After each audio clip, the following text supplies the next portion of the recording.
शिवाय नमस्तुभ्यं। ओम भास्कराय नमः।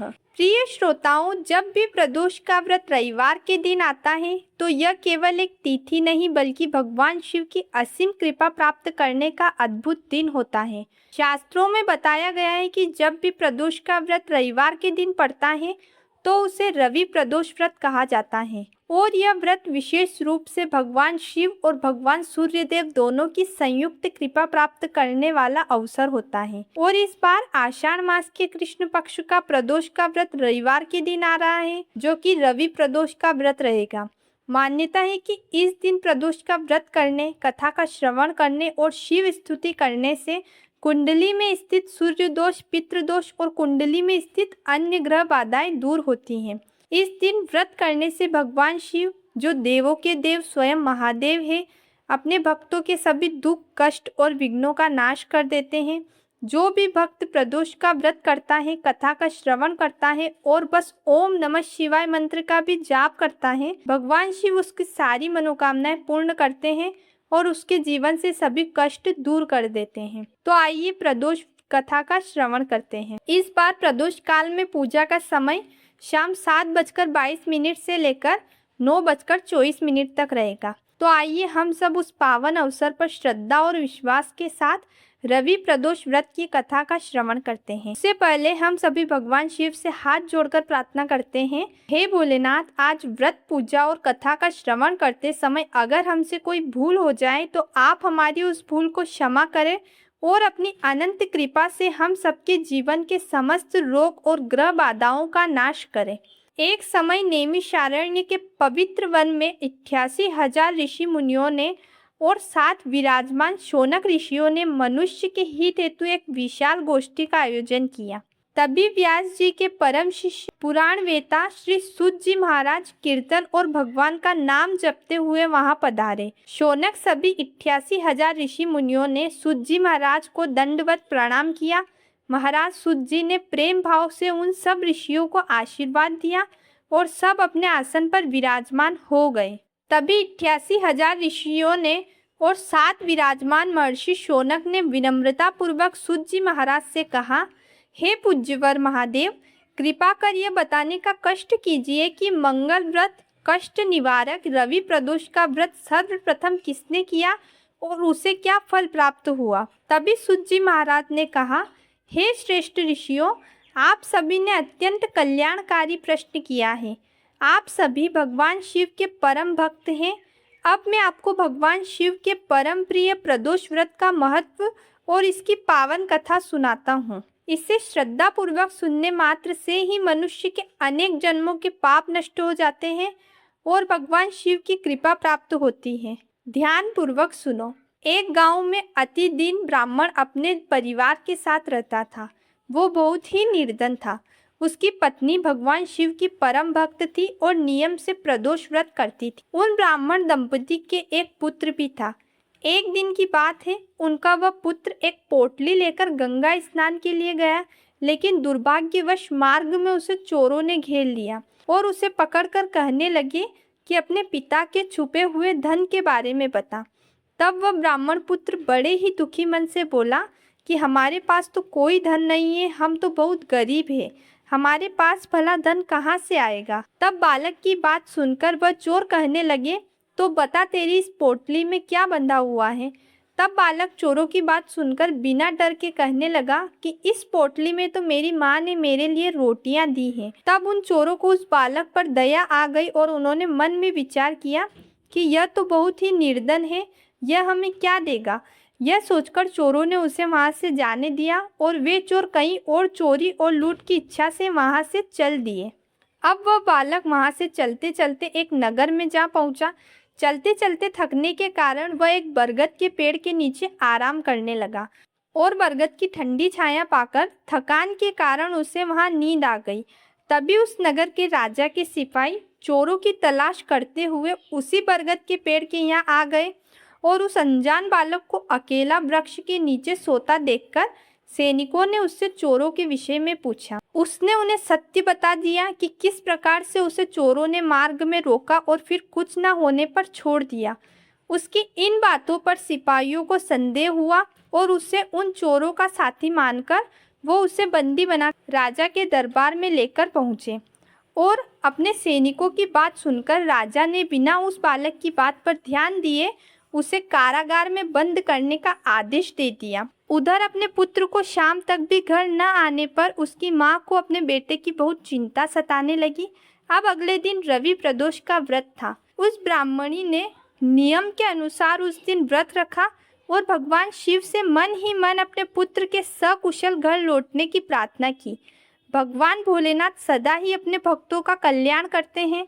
भगवान शिव ने उस ब्राह्मणी की प्रार्थना सुन ली और उसी रात्रि में राजा को स्वप्न में दर्शन देकर आदेश दिया, तुमने जिस बालक को चोर समझकर कारागार में डाल दिया है वो निर्दोष है, उसने कोई चोरी नहीं की है। तुम उसे प्रातःकाल तक उसके परिवार के पास पहुंचाने का प्रबंध करो, अन्यथा मैं तुम्हें और तुम्हारे राज्य को नष्ट कर दूंगा।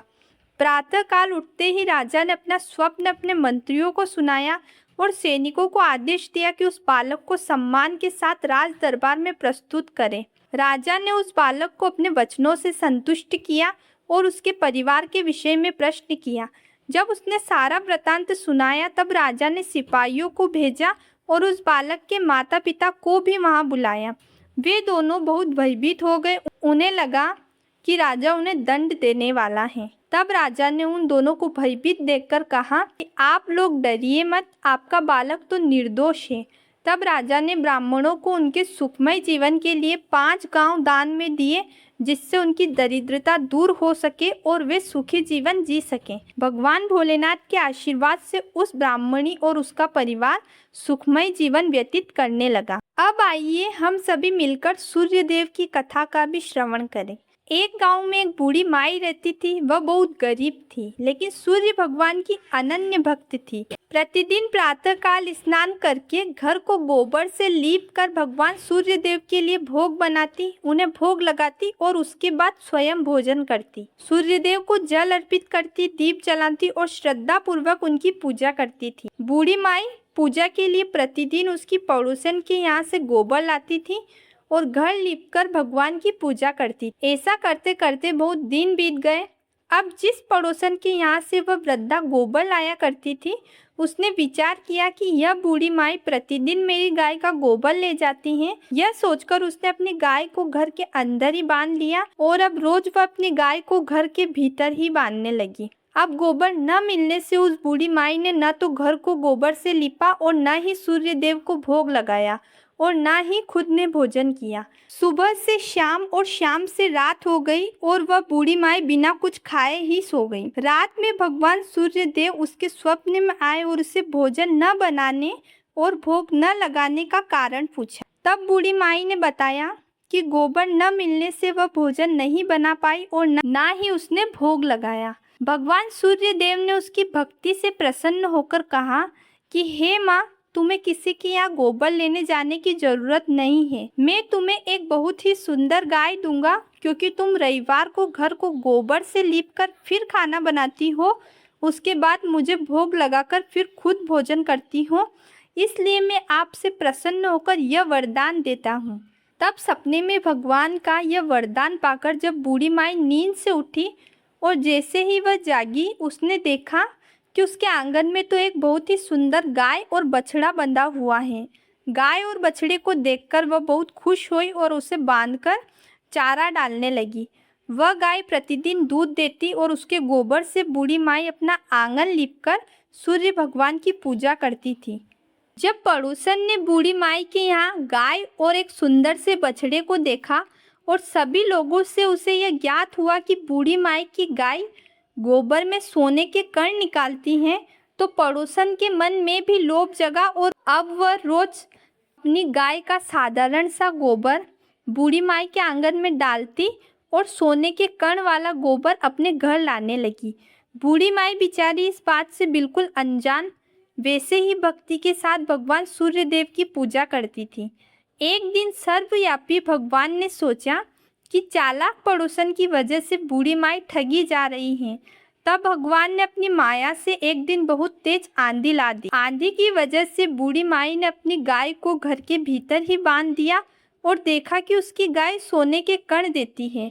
यह देखकर वह आश्चर्यचकित हो गई और तब से वह भी अपनी गाय को घर के भीतर ही बांधने लग गई। उधर सोने का गोबर न पाकर पड़ोसन बहुत पछताई और यह बताने राजा के दरबार पहुंच गई। वहां जाकर राजा से कहने लगी कि राजा साहब, मेरे पड़ोस में जो बूढ़ी माई रहती हैं, उसके घर गाय सोने का गोबर करती हैं। वह उस सोने के गोबर देने वाली गाय का क्या करेगी? इस गाय को तो आप जैसे राजाओं के पास होना चाहिए। यह सुन राजा भी लोभ में आ गया और उसने अगले ही दिन सुबह अपने सैनिकों को बूढ़ी माई के घर गाय लाने भेज दिया। जब बूढ़ी माई भोग लगाकर भोजन करने जा रही थी, तभी राजा के सैनिक उस गाय को पकड़कर राजा के पास ले गए। वह बहुत रोई, बहुत चिल्लाई, पर उन सैनिकों ने उसकी नहीं सुनी और उस दिन भी बूढ़ी माई बिना कुछ खाए भगवान से अपनी गाय को वापस पाने की प्रार्थना करने लग गई। उधर राजा उस गाय को देखकर बहुत प्रसन्न हुआ और जैसे ही सुबह गाय ने गोबर किया तो उसका पूरा महल गोबर से भर गया। यह देख राजा घबरा गया। रात को स्वप्न में भगवान सूर्यदेव आए और राजा को कहा कि हे राजा, वह गाय उस बूढ़ी माई को वापस लौटा दे। वह मैंने उसकी भक्ति से प्रसन्न होकर उसे दी है। राजा को अपनी गलती पर पछतावा हुआ और उसने सुबह ही बूढ़ी माई को बुलाकर उनसे माफ़ी मांगी और वह गाय और बछड़ा वापस कर दिया और उस पड़ोसन को भी उचित दंड दिया। तभी राजा के महल का सब गोबर साफ हो गया। राजा ने भगवान सूर्यदेव से प्रसन्न होकर अपनी सभी प्रजा को रविवार का व्रत करने को कहा और स्वयं ने भी रविवार का व्रत किया। रविवार व्रत के प्रभाव से राजा सहित सभी प्रजा के घर सुख, समृद्धि और धन की पूर्ति हुई। ऐसी है रविवार व्रत की कथा। बोलिए सूर्य नारायण भगवान की।